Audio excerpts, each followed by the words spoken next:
This afternoon I'll be talking about RNA species that are relevant to the origin of life, or RNA world theory. If you are not familiar with RNA, there are three biopolymers in current world. Let's say three major biopolymers. One is DNA that do information storage. Another is RNA that is kind of bridge between DNA and protein, linking the information or carrying the information coded in DNA into the protein. And proteins are the functional molecules that do all structural things, catalysis and binding and so on and so forth.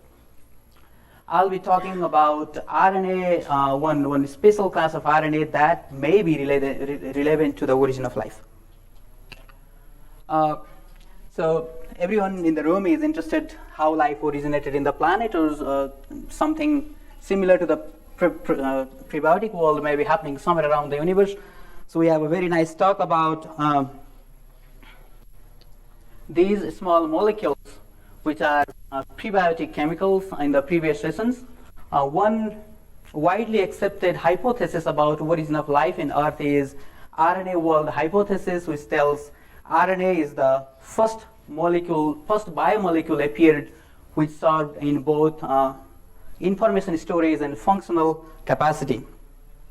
So in the prebiotic world, these small organic chemicals, organic molecules appeared somehow, and then these condensed together, formed bigger molecules which appear similar to, or exactly same to, like 4 RNA monomers that we see today: adenosine, guanosine, cytosine, and uracil. These 4 RNA monomers polymerized in a phosphate backbone, giving us primitive RNA oligomers.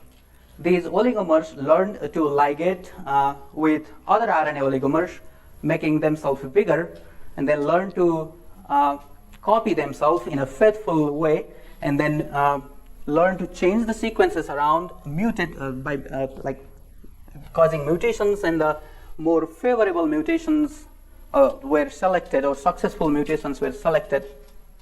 And the same biopolymer folded in a special way, creating a functional molecule, and somehow this informational molecule and this functional molecule enclosed in a lipid vesicle, creating a first system that is able to store information, or that is able to support itself and store the information, which we sometimes call ribocell or ribocyte.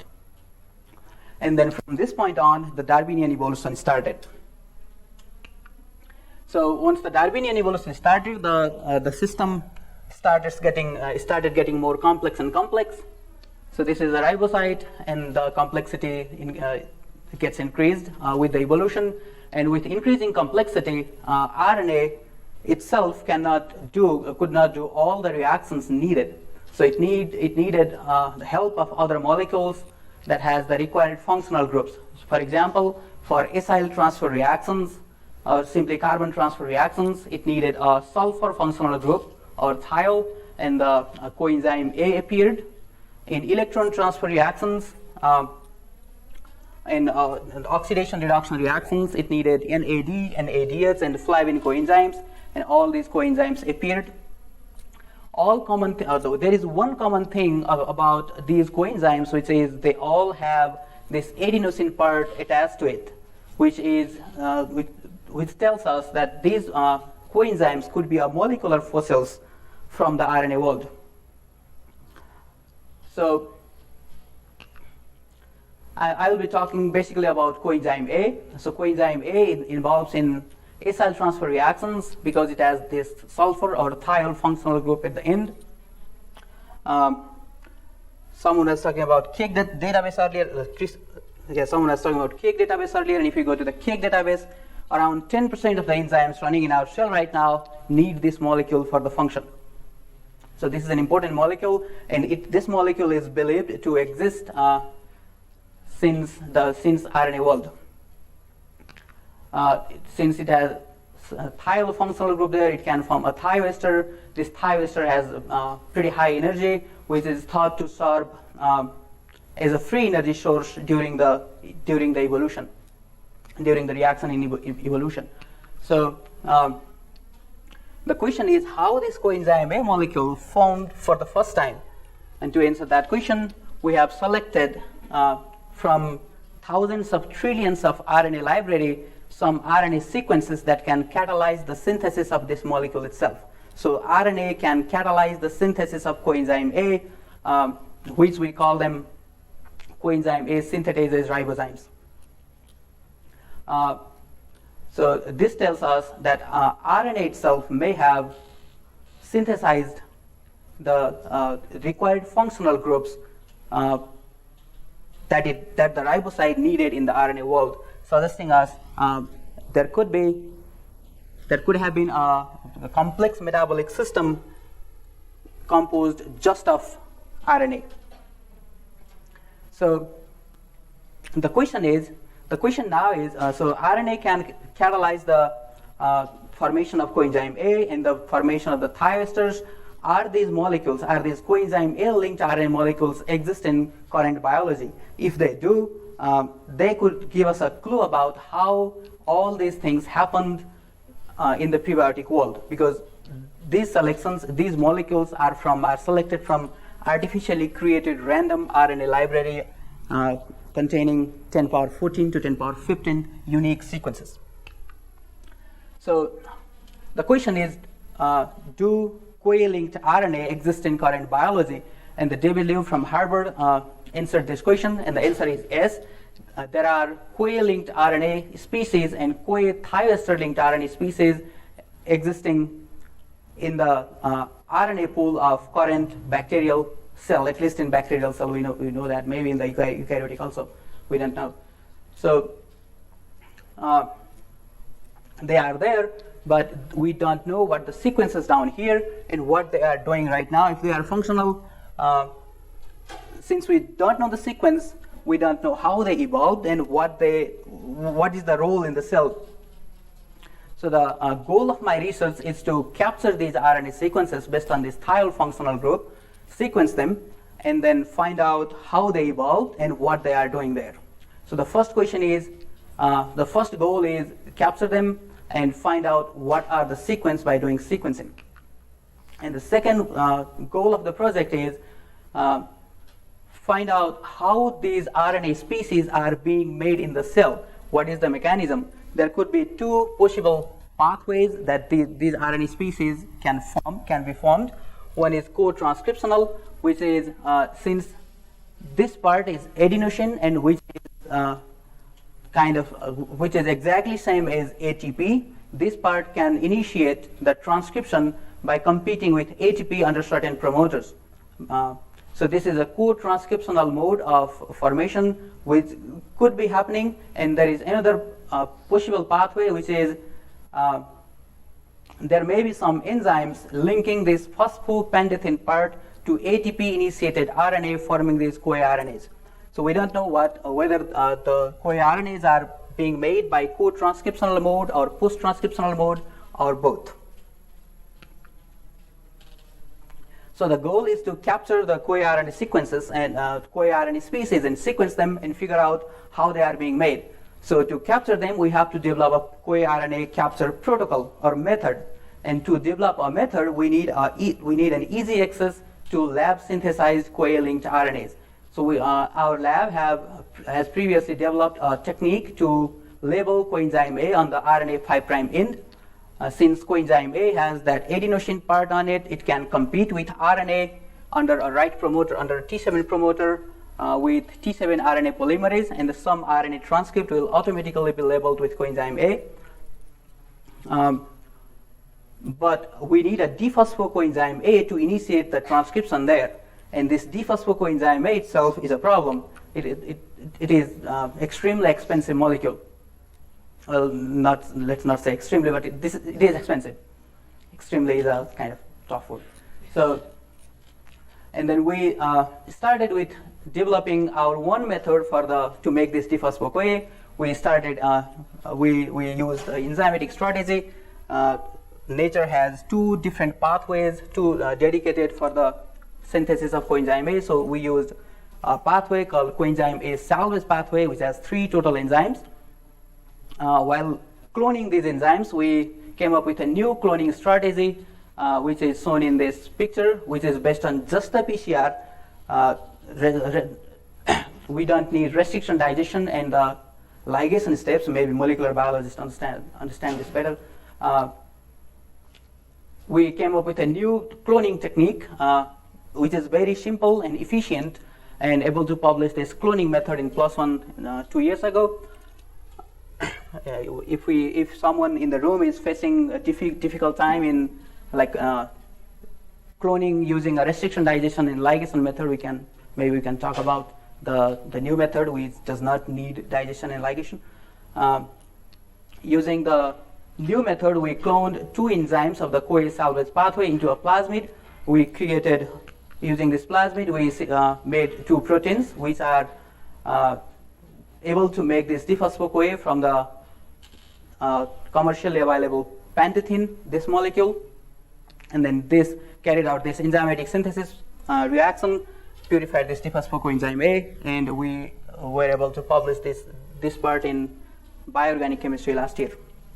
So now we have a method to make COA-RNA in the lab, and we have an easy access to diphospho-CoA. We can go ahead and work on COA-RNA capture protocol. So I started COA-RNA capture protocol with the lab-made COA-RNA, and then I was playing with the chemistry on this thiol.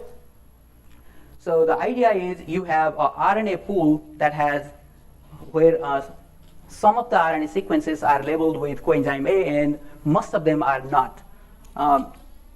So we prepared 3 types of solid beads which can specifically react with this thiol. So these are beads, and on the end of beads, this is a malamide functional group.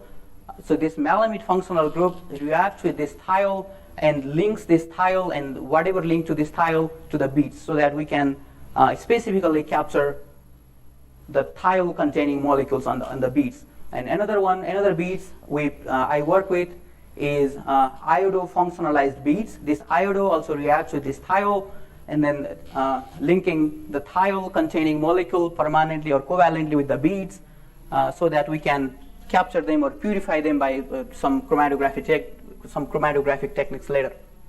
And the third type of beads I work with is thiol containing beads. These thiols can make disulfide bonds with another thiol containing molecules, so that we can use them to capture these thiol containing molecules specifically. So I prepared these beads and then incubated these beads with the RNA pool. And the expectation is this. So if malamide will react with thiol, iodo also react with thiol, and this thiol column will give me a disulfide. And then once this RNA is captured, we have to release it so that we can sequence it. And the release for the release, I used 3 different protocols. One being cleaving a disulfide there, releasing the RNA part. This is done by DTT, releasing COA-RNA. And in the iodo beads, we used some group called photocleavable group, which can be cleaved off by signing certain wavelength of UV light. And in this type of beads, I use light to cleave off the RNA sequences from the beads. And in another type of column, which is malamide functionalized columns, I used a special class of enzyme called Nudix hydrolases to release these RNA sequences captured there. So Nudix enzyme is a special class of hydrolases that cleaves right there. So this is a pantethine part of coenzyme A, and this is the RNA part. So once Nudix reacts on these RNA species or whatever is captured there, it cuts right there in between these 2 phosphates and releases whatever is there in the RNA part. So after releasing, we ligated a adapter molecule on both 5' and 3' end of the RNA so that we can sequence them. After ligation, we did reverse transcription, get back to TNA, and then did PCR to amplify the signal, and did next-gen sequencing. So far, so good. We developed a method, we got the RNA from total bacterial pool, and we sent around 20 clones for the sequencing. But when we saw the sequencing result, I was very sad because I was expecting to get this CoA-linked RNA from this protocol, but what I got was some tRNA sequences. So we know the tRNA sequences are heavily modified. The tRNAs are heavily modified with thiol, this is an example. This is a type 4 thiouridine. There are other multiple modified uridines with thiols. So this protocol captured these thiouridines on tRNAs, not the CoA-RNA. So since CoA-RNAs are very less, like their abundance is very less compared to the tRNA, we simply missed CoA-RNA. Since this protocol failed, I moved on and then developed other two strategies to capture these CoA-RNA species. So one is based on the enzymes, which we call, let's say, enzymatic strategy, and another one is chemical strategy based on the chemistry. So for the enzymatic strategy, I'm looking for a specific enzyme called acid-CoA ligase in the class of acid-CoA ligase that can catalyze the linkage or covalent bond formation between some fatty acid modified with biotin on one end and coenzyme A linked RNAs. So these enzymes, this is a huge class of enzymes that catalyzes a reaction of coenzyme A and free fatty acids, but there are no enzyme in nature that can work on modified coenzyme A, let's say CoA-linked RNA, and modified fatty acid, let's say biotin fatty acids. So using structure-guided engineering and some mutation, guided by structure, the protein's three-dimensional structure, we are trying to create a new enzyme that can accept modified fatty acid and modified coenzyme A as a substrate and covalently links the carboxylic acid and the thiol part, creating a thioester bond. Once the molecule is enzymatically labeled with biotin, we can capture these biotin molecules on the streptavidin beads and purify them. And then next strategy is use of pentathin analogs, which is we are trying to modify the pentathin part with biotin and some linker, some label there, so that these molecules will be sent to the bacterial cell. Bacteria will label their CoA-RNA with the new pentathin analogs. Since these analogs are modified with biotin, we can capture them on streptavidin beads. So these are two strategies, and I'm working towards them, trying to get the enzyme. I purified multiple enzymes from bacteria, from E. coli, trying to expecting the enzymes when modified, we can do this reaction. So that enzyme reaction will be specific, and then I'm modifying the pentathin part with by putting a biotin and multiple lysine residues on it. So it has a pentathin part that will be used to make CoA-RNA by the cell, and it has multiple lysine residues that will help this molecule to get inside the bacterial cell membrane. I mean to get across the cell membrane, and then I'm doing the transport studies of these molecules, and luckily these molecules are being accepted by the enzymes of CoA synthetic pathway. So there is a good chance that these molecules will end up in the RNA of the bacteria. And then I'm also working with CoA-RNA metabolism, trying to answer how these CoA-RNAs are being turned over, like how the turnover happens. I'm not talking a lot about this area since the time is up. And then with this, hopefully I convinced you these CoA-RNAs are very important to understand how RNA world started, and they can give us a good clue on how RNA world started. And I'm working pretty hard to figure out the sequences.